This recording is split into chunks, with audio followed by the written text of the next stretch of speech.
Shalom and welcome to the One Pasuk podcast, where the rabbis at Congregation Avas Torah each share an insight on one particular pasuk from the Parsha and reflect on each other's ideas.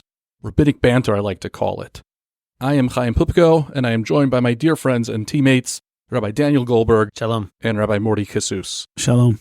If you'd like to sponsor an upcoming episode, please contact the shul. All right, here we go.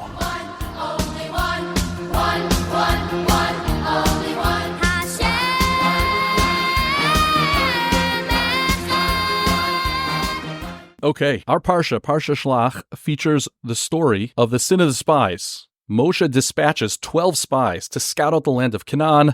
They come back with a negative report. The people lose hope of entering the promised land, and Hashem becomes angry with their lack of faith and their rebelliousness. And as we know, Moshe pleads on their behalf, and among his pleas is our one pasuk. Perek Yudalid, pasuk Yudches, chapter 14, pasuk 18. Quite familiar to us. Hashem erech apayim v'rav chesed. Hashem slow to anger and abounding in his kindness. Nosei avon vafesha, forgiving iniquity and transgression. V'nakeh lo yinakeh. Yet he will not exonerate completely. Poked avon avos al banim al shilishim v'al ribaim. Rather, he will visit the iniquity of parents upon children, upon the third and fourth generations. We are familiar with this pasuk as it reflects most of the Yud Gimel Midos HaRachamim, the 13 attributes of Hashem's mercy, which Moshe received at the time of the Chet HaEgel, the sin of the golden calf. What do we got? Naturally, the first place to look, anytime we're given a pasuk, Rabbi, we take a look at Rashi. And at first, I said, okay, wow, this is such an awesome starting point. I'm going to build on it. And then the more I thought about the Rashi, the more I wanted to simply convey just what Rashi says. Because Rashi paints this fabulous picture of what actually happened. God is slow to anger, Hashem erech apayim. Says Rashi, by the way, litzadikim v'lirashaim. This means that God is slow to anger for both the righteous and the wicked. This is not something that's reserved for the righteous alone. And then the Rashi tells us something that's incredible. Moshe goes up on high. Kisha'ala Moshe lemaro, Moshe goes on high, and he happens to walk in just as God is writing the words in the Sefer Torah, Hashem erech apayim. And then Moshe states the obvious, latzadikim. Obviously, Hashem, what you mean that you're slow to anger is for the righteous. And Hashem says, no, af l'rishayim, even for the wicked. And Moshe says, what? Rishayim yovedu, the Rishayim should be punished, they should be abolished, they should be lost. And God says, mark my words, one day you're going to need this statement of Hashem erech apayim. And of course, famously, Moshe employs this tefillah, both when the Jews sin with the het ha'egel and the sin of the meraglim. In both of these situations, Moshe is able to turn to God and say, please be slow to anger. Even though we've sinned, even though we've done wrong, we need you to exercise your erech apayim, your moment of slow anger, because now we have sinned and we need all the mercy we can get. And what was so fascinating to me is, if I was Moshe, I would have reacted the same way. Hashem, of course, this is only litzadikim. The Rishayim don't deserve erech apayim. That's something that's reserved for those that are righteous and make a mistake. And Hashem looks at Moshe and says, you got it all wrong. Af l'rishayim. My attitude towards others is with an idea of understanding that naturally we make mistakes. And even if someone is consistently making mistakes, I still am slow to anger. I don't look to punish. My knee-jerk reaction is not to say, you made a mistake, I got you. But so often in our upbringing, we hear these ideas of Hashem being the God of judgment, and Hashem making sure like life is not a free-for-all, you can't do whatever you want and expect to get things in kind. But Hashem's saying that's not how I deal with my children. I am someone who is first and foremost erech apayim. And then, okay, if my hands are tied and I have to administer punishment, I will. But God is one who's erech apayim. Our God, the perspective we have to have is Hashem is so sensitive and caring about each individual and our failings that he's willing to be slow to anger and he's not jumping right away to execute judgment. Yeah, I think that's really beautifully said. And it's also a demonstration of the fact, just your intro and the way you explicated this, that often a Rashi is, it's so rich. There's so much in a simple Rashi that you can really, if you sit with a Rashi and you really think on it, there's so much depth. And Rashi is just a master with like an economy of words. A few words packs a real punch. And I think you did a beautiful job kind of drawing that out here. Apropos of the words erech apayim, it drives me crazy that in the nusach for Hashem kel rachum v'chanun, so we do erech apayim as if those are two different midos. There really should be erech apayim or erech apayim. Like there shouldn't be erech apayim. Oh, we don't do that, by the way. So yeah, what do you do? Give me a bar of the Sephardic. Do you guys sing the Yud Gimel Midot on? Yeah, anytime we say the Yud Gimel Midot, it comes with the ta'amim, really, like the natural cantillations. Amonai, kel rachum hanun erech apayim v'ram chesed v'emet. That's so interesting because I think minhag Ashkenaz is that if you're not reciting the Yud Gimel Midos Rachamim with a minyan, you do it with the ta'amim, you do it with the trup. But otherwise, we have a nusach.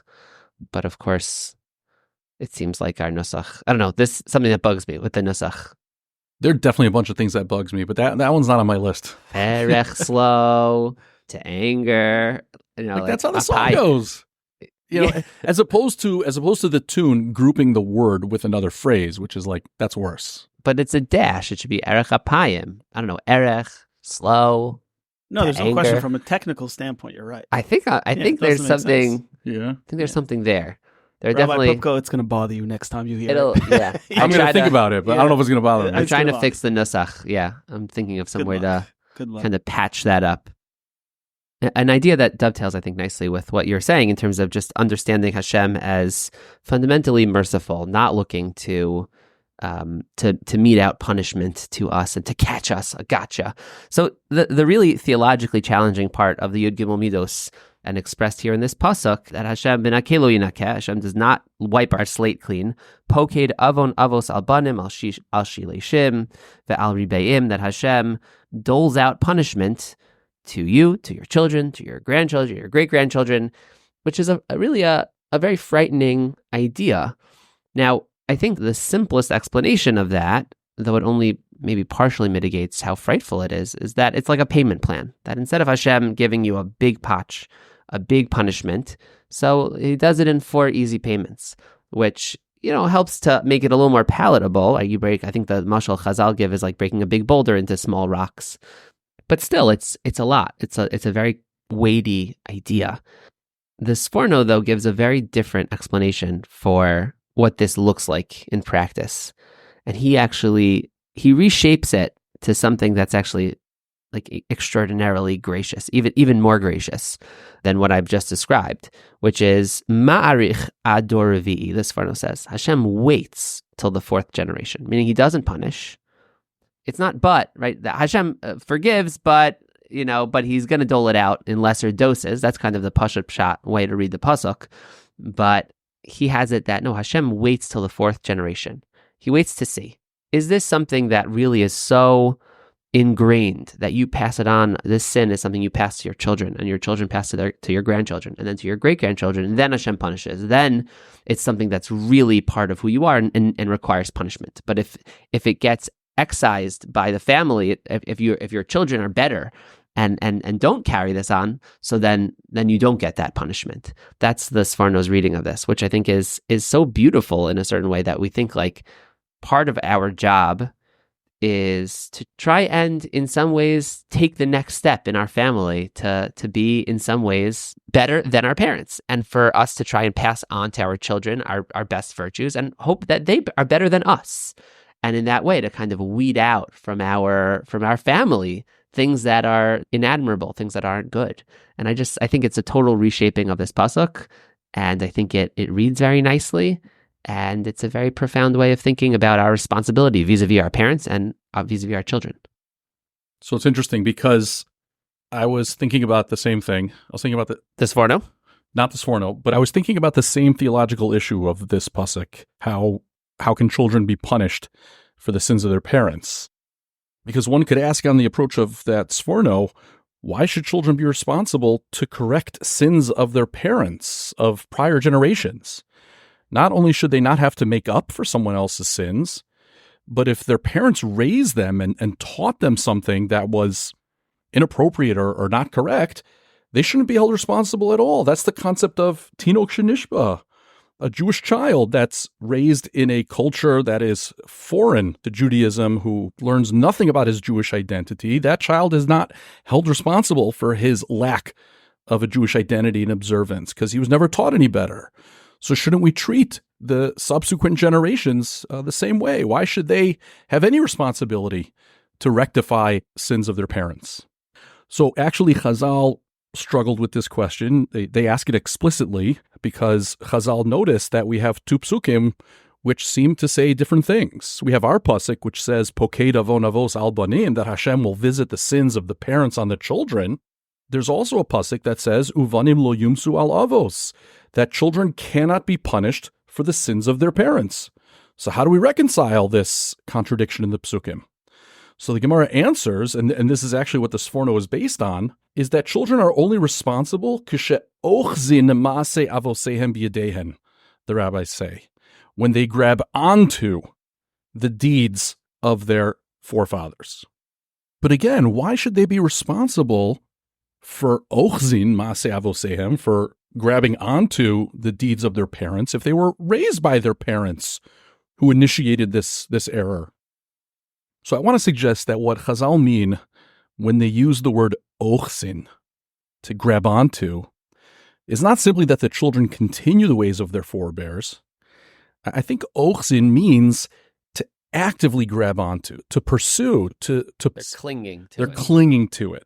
They're making their own active choice. It reminds me of that first Mishnah, Maseches Bav Mitzia, the case of two people both finding a talis and they're both grabbing onto it. Shnaim ochzin b'talis. They're both grabbing onto it to the extent that they're trying to claim possession. They're actively, consciously choosing to bring it into their possession. And what's the great failing of children who are ochzin? Children of each new generation are expected to surpass the generation of their parents. Not because they need to be better than their parents, not because they need to make up for mistakes of the last generation, but rather to recognition that each generation accomplishes something, achieves certain goals in the destiny of the Jewish people, and the children are standing on the shoulders of their parents, and they're standing on the foundation of their parents' generation's accomplishments. And so we expect them to surpass because we expect them to work off of the foundation that their parents have laid for them. And so when Chazal say that children who are ochzin, who grab onto, are responsible for the sins of their parents, the word doesn't simply mean to maintain. It means that they're actively grabbing onto, purposely cleaving to old ways which should have been dismissed.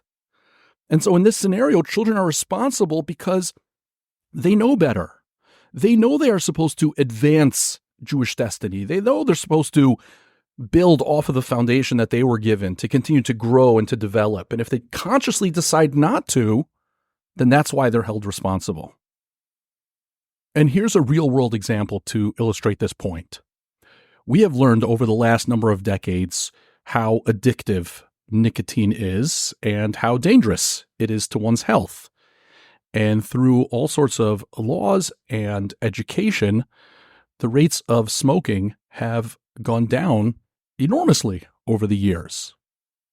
And yet, despite our deeper understanding of addiction, when it comes to gambling, we're going in the opposite direction.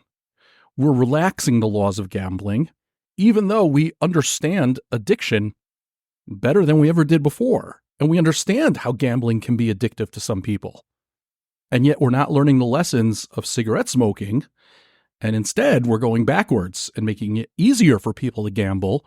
And we're making it easier for teens who are the most impulsive to gamble. So this is an example of poked avon avos al banim, of visiting the sins of the parents on children when they are ochzin, when they grab onto. When we grab onto old ways of thinking about addiction, then we are having the sins of our parents visited upon us.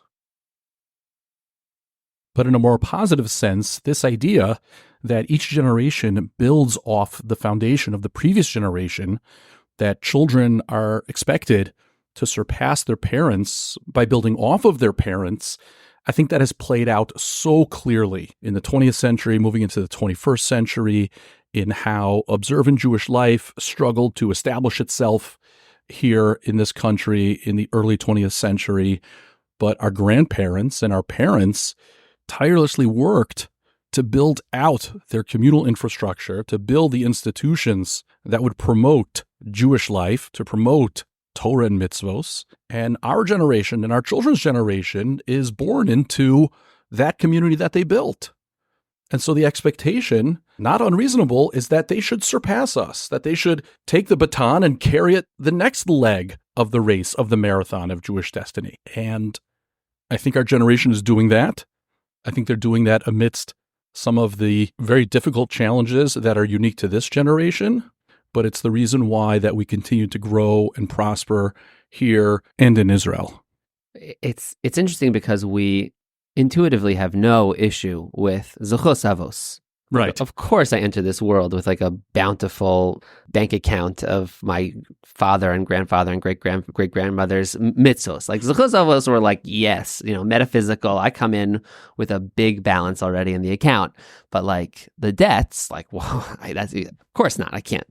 But I think what you're saying is also like a naturalistic explanation for both, which is to say, there's you could understand pokin avos as a kind of you're born into a family with a certain context and a certain culture and a certain set of expectations, and if you continue in those ways and you hold on to them, that is visiting the sins of the parents on the children. And you could say the same, like a naturalistic explanation of like zechus avos is that I'm born with the zechus of having a beautiful religious life and a beautiful religious context into which I'm born in a Jewish education. That's zechus avos. It's that I'm born into a world with so much Torah and mitzvos, and that's my zechus to build on. That's why I love that you referenced the Mishnah, Rabbi. Yeah, because I was thinking, like, as you're saying the vort, I'm like, wait, you're basically describing what the Mishnah says. Zeh omer ani mitzatia, v'zeh omer ani mitzatia. The next generation is saying, no, what are you talking about? This issue, this is newfound.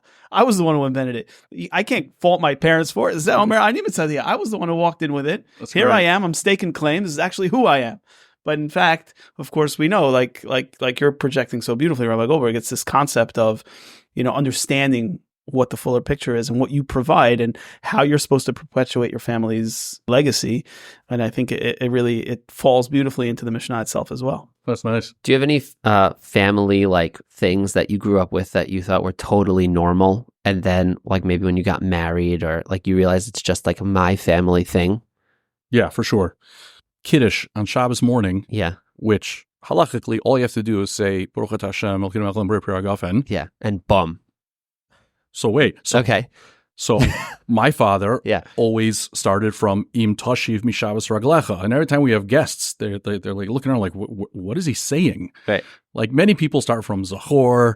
Some people start from Al Kain Beirach. Maybe some people will start from Vishamru. Yeah. But nobody does from Im Tashiv. Right. But I didn't know that nobody does that till. Except for Sfardi. Yeah, right. We actually start from Mizmor LeDavid. Yeah, I then knew we this do was coming. Im Tashiv. I've asked Rabbi Kisus to make Kiddush at the Mavarchim Rosh Chodesh Tish at the end of Eitz Chaim davening, and Rabbi Kisus is like, "You're going to be here for 15 minutes. You can't have me make Kiddush." And here." the crazy thing is there's a handful of people in this community, and many of them listen to this podcast. They like beg me to do it, and I'm looking at them like, you're probably hungry. You're probably thirsty. No, Rabbi, we want to hear. And they're calling their wives in and people are coming. And I'm like, sit down, fellas, because we're just getting started here.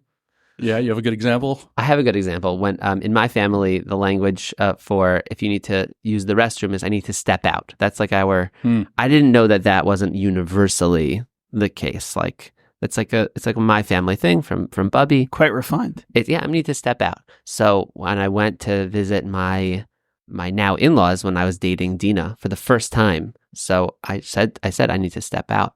And Dina thought like I need to step outside, like I needed some fresh air, like I was overwhelmed, I was nervous, and she started freaking out. And then, we subsequently had this conversation. I was like, no, I'm just going to just use the restroom. And like, so that was like a step. I thought just that was like the polite society. People say I need to step out. That's new to me. That's new to me. Yeah. And when you said step out, I thought it meant like, I need out of this relationship. I need to. Wow, that's extreme. Yeah. I didn't go quite there, but I was kind of somewhere. What about between. you? You must any Kisus family specific things that you thought were universal until growing up in a Syrian community, you don't know that there's another type of Sephardic out there. to the extent that when you start hearing other Sephardic pray or read the Torah, it took me years since I became rabbi of the Ben Roy Sephardic Center. It took me years to say, like, for them, this is normal. For the Jewish people at large, this is normal. But for me, in my little tiny enclave, it was in really a New bubble, Jersey, real bubble. It was shocking when I my first Shabbat going to Miriam's parents in Montreal. They're Moroccan. They're heavy, proper Moroccans. I mean, her grandfather's the chief rabbi of the Montreal Moroccan community, and I went there thinking, like, it's obviously more or less the same. I'm sure every tune I won't know, but I was like open mouth from the beginning of Tefillah to the end. And mind you, they started at 8 and they finished at like 2:30. You're like an Ashkenazi and a Sephardic minion.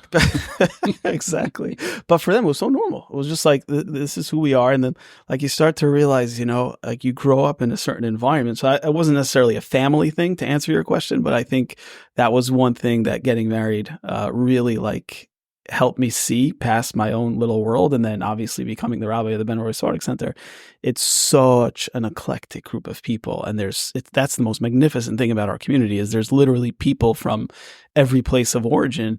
And it just gives such color and such vibrancy to a Sephardic Kehillah. Is like, it's not a Syrian minyan, it's not a Moroccan minyan, it's not a Persian minyan, it's not a, so on and so forth. But it's just a Sephardic minyan, and that's something I'm very grateful for, actually. Thank you for joining us for another installment of the One Pasuk podcast. As always, please share your feedback, and if you'd like to sponsor an episode, please reach out to one of us. Have a great Shabbos.